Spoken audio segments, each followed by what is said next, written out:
Le constat, c'est que le projet de parc, il correspond finalement à tous les territoires. Dans sa construction proprement dite, c'est un projet de territoire qui répond à des fragilités qui sont soit des fragilités intrinsèques, enfin inhérentes au territoire, ou des menaces extérieures. Et donc, quand on regarde le panel des 58 parcs naturels régionaux en France aujourd'hui, 17% du territoire français, on a de la montagne, de l'hyper-ruralité, du rurbain comme on dit, des secteurs de zones humides, des secteurs agricoles. Voilà. Donc on a tout le panel de territoires avec la constante permanente de la fragilité patrimoniale de ces territoires-là.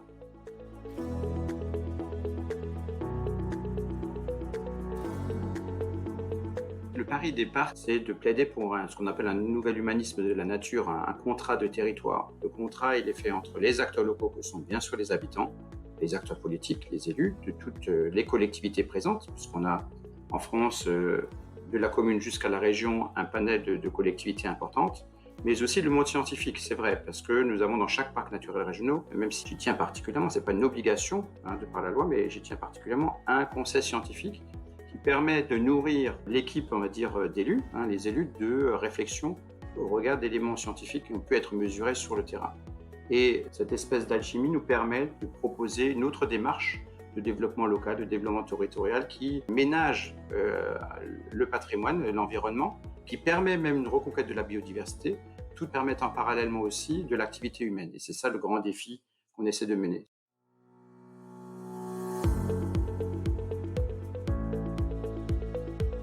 Le principal défi, c'est qu'aujourd'hui, on s'aperçoit de jour en jour, de semaine en semaine, de mois en mois, que la situation environnementale continue à se dégrader. Toutes les annonces qui sont faites sur la perte de biodiversité sont alarmantes. Certains parlent de la 6e extinction de masse. Est-ce que c'est une réalité? Est-ce que ça n'en est pas une?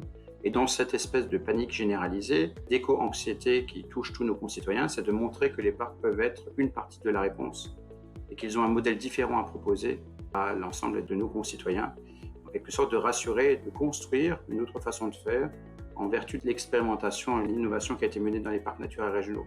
Et pour cela, on a besoin de créer encore plus de liens. Moi, je combats toutes celles et ceux qui pensent que, par exemple, 20% ou 30% des protégés en France, ça suffit, ça ne suffira pas. Il faut bien sûr des connexions, des interconnexions entre ces territoires et les parcs peuvent y contribuer.